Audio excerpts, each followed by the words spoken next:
This weekend in racing, we had the biggest dichotomy of racing styles that I can imagine. In America, we had the X Games Global Rallycross.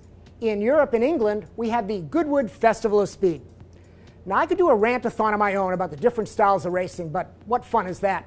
And quite frankly, ShakeDown these past couple of weeks is starting to feel to me like the McLaren of shows, and I'm becoming Jensen Button looking for my style.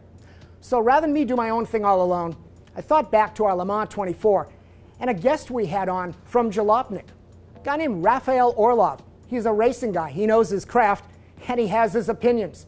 So rather than just listen to me, thought I'd invite Raphael on the show, and we could debate this whole dichotomy and difference of racing. Now, this could turn into a great show. This could turn into a first take ESPN-style Stephen A. Smith versus Skip Bayless clash of personalities and opinions. It could be old guys schooling up the young guy for you old people remembering Bull Durham, the baseball movie. I could take him to school, he could take me to school, or it could become what I maybe fear, the equivalent of Hamilton hitting the wall of Valencia, and I'm the one who gets taken out. Come back, meet Raphael, let's talk about racing.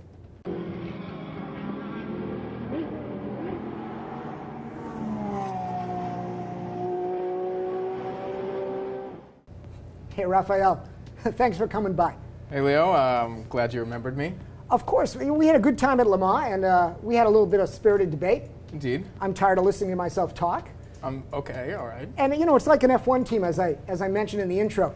We want to try new things now. We're not really hitting it, and rather than just do the same old thing, we're going to try our double diffuser version of you and I debating some of the things that went on this weekend. Okay, well, I'm a big ShakeDown fan. I would not say if it's broke. I don't think it needs fixing, but I'm happy to be here. Great. Well, first of all, let's talk about what we're not going to talk about. Let's not talk about NASCAR that went this weekend, even though your boy, Keselowski, Twitter boy, won the race. Okay. Don't need to talk about that. Not necessary. Don't need to talk about Grand Am. Corvette won, but I fell asleep in the 6 hours. How about you? Camaro won also. Oh, Camaro won also. MotoGP, someone took Lorenzo out. Stoner, This is so beyond my... Oh, no, it isn't. And there was World Superbike, and Pikes Peak got canceled. Right. But they had the X Games Global Rallycross. That they did, and it was quite successful, as I would say. Successful? Yeah. Okay, and then as I mentioned in the intro, I think you heard, and by contrast, we had the tradition of the Goodwood Festival of Speed. Yes. So where do you want to dive into this? Because you've got these two different styles of racing, and I'm not even sure where you sit, whether you like X Games or I'm the old guy and supposed to take sides on Goodwood. Well, you should definitely take sides on Goodwood, and you definitely are the old guy here. I've heard a little bird has told me that you're not a fan of the X Games, whereas I'm totally for it. So here's the part that I'll take my initial stand. We can talk execution X Games, but overall I fear X Games is ruining racing. Okay, now that's just insane for you to say that. I don't see how can you even back that up? Because it's such a good platform for getting people involved in racing. It's such a cool format for racing that you have these. So tell me a little bit about the popularity that you think happened this weekend. So what you had was these great showmen. You had Pastrana, you had Block, you had our man Mr. Loeb right here, and they're in these really fantastic cars. They're like WRC cars, but totally unrestricted. Like WRC cars. Yeah, no, you take a WRC car and then you take away all the, stupid rules, gubbins, and, you take out the restrictors, you give it like 1,000 horsepower, and then you just like let it go. I'm not sure I totally agree with that, but I know where you're going, so go ahead. Okay, yeah, so then you take it and you, instead of putting them out in some field or some forest where no one can watch it unless you're like a hiker, or you put them in a stadium. They've got, they're going around, it's awesome. And people can watch it. It's enjoyable. It's something to get involved in. Do you think a lot of people watched it? Because I'm hearing that really may not have been the case. Well, I know people definitely did watch. I definitely know that people watched whoever that guy was, Tomas, who binned it into the side of that. Okay, which gets us into the couple of crashes and drivers we lost. Yes. So if this is so popular, yes, why did they need to bring in Sebastian Loeb, the WRC icon, to carry the show? Well, they didn't need to, but they definitely did, and I like that they did, because it's not an American Rallycross championship, it's a global Rallycross championship. And how did he do? He won. Versus these talents of yours here. He won by an extremely large margin. How much? How many seconds, do you recall? 1,000, Close, 12. which was, there was no one near him. It was. Yeah, yeah. And you know, Kenny Block finished second. Yes, he did. And on the 4th run, 3 restarts? Something like that, yeah, Yes. yeah. But he was 12 seconds back, racing very hard with Deegan, Okay, yeah. who was a half second with Block. Yeah. And Block made a big deal about the fact that he had out-qualified Sebastian Loeb. It was a big deal for him, So I guess sure. he's all credible now. And then got his ass kicked in the Well, main event. I'm going to tell you that people care. People really do care that Ken Block competes and does well. And actually, it's not important that he's winning.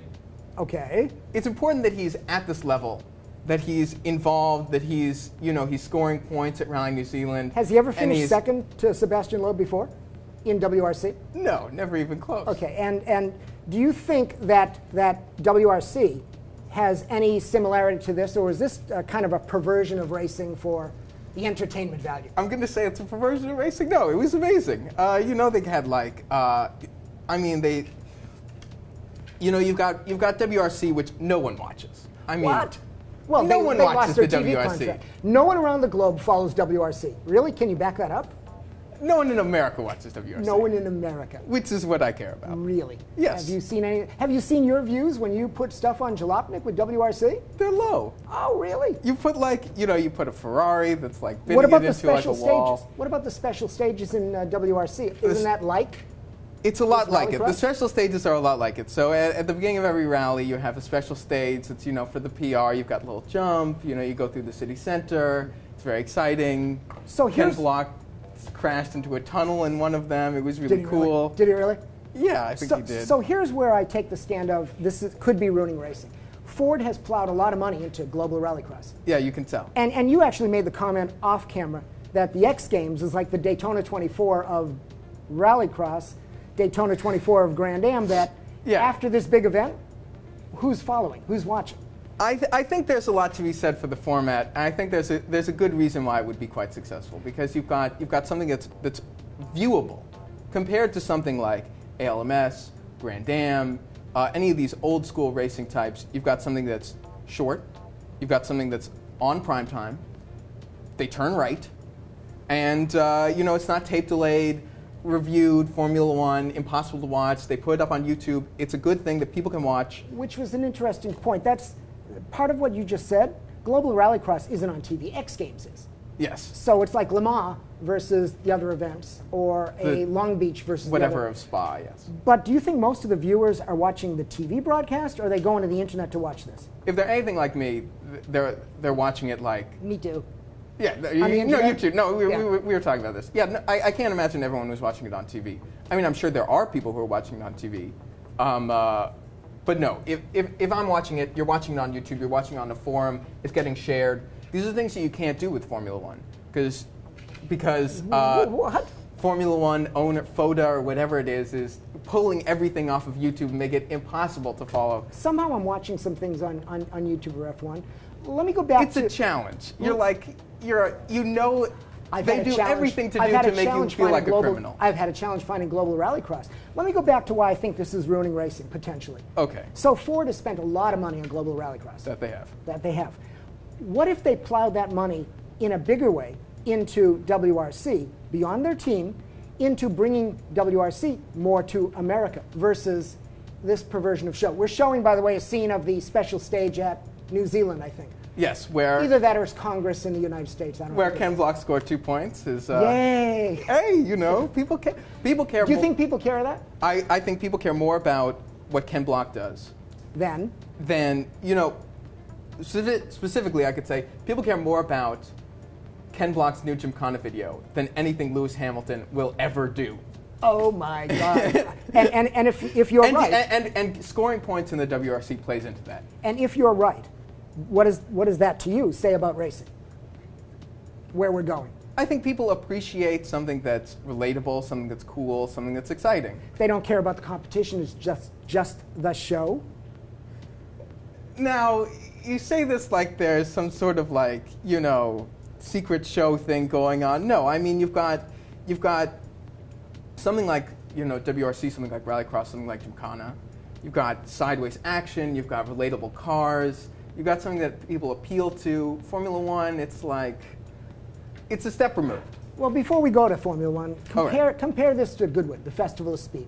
Okay, So this week's Goodwood. This has become this, this weekend was Goodwood. Yes. So we had all the Travis Pastrana screaming about my car being faster, you took me on the first corner, and Right. Loeb coming and kicking ass, and Block doing his things. And then we had somewhat tradition of what really is an auto show on wheels. Classic cars, Yes. race cars, Lewis Hamilton going up in older McLarens, Lotus was the mark. Hey, Yep. look at that. Lotus was the mark. Manufacturers showing their thing. Yes, we had the new, the F-Type sort of strutted its stuff in camo. So did any of that interest you versus? Oh, yeah. It did. No, you go on Twitter, you go on, people are Instagramming pictures of it the whole time. So which one do you think was more Techie popular? words. So for I'm not going to put you in the young guys stage only. Okay. And you don't need to represent only them. But of these two, Global RallyCross I mean, it's not. and Goodwood, It's a lot easier for me to represent the young people than. and me to do the other side. Yes. Do you think there's a comparison here? Which one do you think got more traction around the world with auto enthusiasts? Oh well, see, you would think there would be one or the other, but it's really not. Okay. You've got Goodwood, which people can appreciate in a way that might surprise you about young people, because we care about old cars. We love, we hark back to these glory days of when Ayrton Senna was, Because that's your counter history. steering, That's your history. and there's sparks flying off, and we love that. And you go up and you see people watch. They show clips from like Jackie Stewart in like '71. He's like sliding past flames at the Jarama circuit, and it's like people love that, and people really appeal to something like that going up the hill. Okay. And even the people have, and so you might think that there would be RallyCross, which is all young and it's got Monster Energy stickers, and the announcers yell, and you think that would be the only thing, and Goodwood would be totally passé, but the two can coexist. Let's go back to RallyCross, Okay, because you referenced F1. that I did. Is there? See, now we use the word show. Now you hold up F1 because it's like some sort of pure thing. No, I just got back from a race. And That you did. And it was an event. Yes, it was. And it was a show. And if you talk to people there, they don't like the idea of referring to it as a show. They say, well, it's the racing and that's the excitement, and they can compare it to, they compare it to like NASCAR, where you've got 1,000 yellow flags. They feel it's all very contrived. Well, Vettel and Marco thought that. It's boring. There's no places to overtake. The tracks look so sanitized. They're just dull. See, I thought you would have gone to the show part with things like the artificial passing of DRS. Oh no, I haven't even gotten to DRS. Oh, that you put in. I'm waiting. It was a couple years ago. They had some press conference about what's it take to have more overtaking in Formula One. And I can't remember what team manager it was, but it was a really smart guy, and he just says, at this point in Formula One, the only time you get a pass is when someone in front of you makes a mistake. And these are the world's best racers, and they don't make mistakes. You don't get passing. So they took this whole effort to have more passing, and they put in they changed the aero designs, and they put in this whole DRS, and they told Pirelli that their tires have to, Do a certain thing. they have to like wear out in 5 laps. No, but go ahead. And, that's totally artificial. To act like it's, and all of these rules are every turn it's restrictive. And I blame races like RallyCross and you young people for wanting excitement. I don't in the show. think Formula One is worried by RallyCross in the least. I think maybe they should be, but What do you not. think's influencing this entertainment mindset of racing? Because it really is pervasive to everything. Yes. What do I you haven't. I couldn't tell. I can't get into Bernie Ecclestone's mind as why he wants more overtaking. I think he could care less. As long as he gets. I feel like Bernie is the man on the top, and as long as he gets what he wants, which is humongous checks from third world countries, he's fine. If RallyCross came to New Jersey versus F1, because we may not get that F1, I think we'll get F1. which do you think would draw a bigger crowd? I think. Forget dollars. Forget dollars for a side. Forget the cost of ticket. If it was open, in your opinion. Now this is when I really should know, because we brought a few years back. We had like that huge motocross thing which came to New York. God, I barely remember. Yeah. I have no idea if that did really well or not. Formula One that could do really well. It could get the Wall Street people. It could get a lot of people in. I'm not totally convinced. But I believe that there's a huge market for, you go up to some venue outside on the edge of town, and, you get tons of people showing up to see this extreme racing that... So my last question to you, you mentioned the cars of RallyCross. Yeah. which are amazing. Well, so I fear I have this gut reaction that no one really cares about the tech in those cars. Tell me I'm wrong. I won't. You won't. Really? Who cares about the tech in the cars? Really? Doesn't that fascinate anyone? That they're fast. Anti-lag, heavy horsepower, they sound all-wheel awesome. drive, they go fast. They sound like squirrels getting thrown to a wood chipper. So that's good. So that bothers me. If you really are right, that no one cares about the cars, it's just a hand tool to put on the show, where when we were talking about Le Mans, we were kind of into the technology. We were into the about technology F1, of Formula 1. And F1 too. You know, these things are all restricted. So I blame you young guys. Let's talk about, let's transition to the WRC, where you hold up WRC like it's something that people should care about, the technology, the anti-lag, the highly sophisticated, mechanical. I'm bothered that they're drive. screwing up the TV, and I'm bothered they're screwing up the TV and the media distribution. That's a different issue. That's a different issue. But the terrain and the cars, how can you not like that? Okay, well, here's the thing. WRC has been extremely successful because they've limited the technology. Okay. They could do, a few years back they had, comparing the Focus WRC to the Fiesta WRC. Right. You've got electronic diffs, you've got like 100. All the tools. Tons of things that make the cars prohibitively expensive. And remember Group B all the way back to, oh my God, we're all insane. Let's not get into Group B. Okay. Why not? But that was an extreme technology. No, because if you get into Group B, then that only increases my argument. Because what was amazing about Group B was you took totally unrestricted cars. You had these totally fast, bonkers fast cars, which people could relate to. And still love. But they were too dangerous. Everyone knows they were too dangerous for the courses. Agreed. So what did people do? They took the cars that were retired from Group B, and they put them on narrow little tracks in England and the rest of Europe, and they made RallyCross. And that was awesome. And everyone knows that RallyCross is amazing. And when you have the right cars... You're just making a statement. When you have the right cars... When you have the right cars. When you have the right cars like you had in the 80s with the ex-Group B cars, people racing RS200s against Audi Quattros. So do we care about the cars of RallyCross, current RallyCross, or not? I think you do. You've got production cars. You got production shells like a Dodge Dart, a Fiesta. Did you see the video of the little kid calling up Pastrana saying he should have gone back into a Subaru? Oh, it was brutal. I love that stuff. You've got like the real serious fans. They love it. So what's our conclusion here? What did we solve today, other than you and I chatted up a little bit? If we solved anything, we solved that I'm right and you're wrong all the time. No, we solved that. Racing can be, even though there's a level of artificiality in every racing, if there's a level of things that are awesome about it, Webber passing Alonso at Spa, up Eau Rouge, right. Or Ken Block, sliding sideways over a jump in LA. So is that the Rallycross type moment, the great pass? Remember a couple of years ago, the flip roll to the win? Oh my God. Okay, so my version of what you're saying is, if they make it more like a special stage by raising the quality of competition, playing to the cars, playing to the technology, playing to the excitement of it, raising the game a little bit, there's something here that's worthy of consideration to the other traditional sports. Yeah, I think we can all agree on it. I don't think it needs it. I think it could use better tracks. Okay. But I think if you want acceptability, it has the room to do it. It's already cool. We already like it. So what do you guys think? Did we cover the bases? Did we miss something? Tell us what you think about Rallycross versus traditional racing. And tell us if you like this little dialogue and Shakedown needs to evolve. I want to try new things as we get through the rest of this year. I know you guys like me driving cars. We like to go on location. But there's more we can do here, and we're just kind of checking it out. Thank you for coming. Oh, it's my pleasure. It was all good. Hope to see you again. Indeed. Hope the audience treats us nice. Or at least me. Yeah. You're out. Okay. See you later. That's fine. Thanks, guys.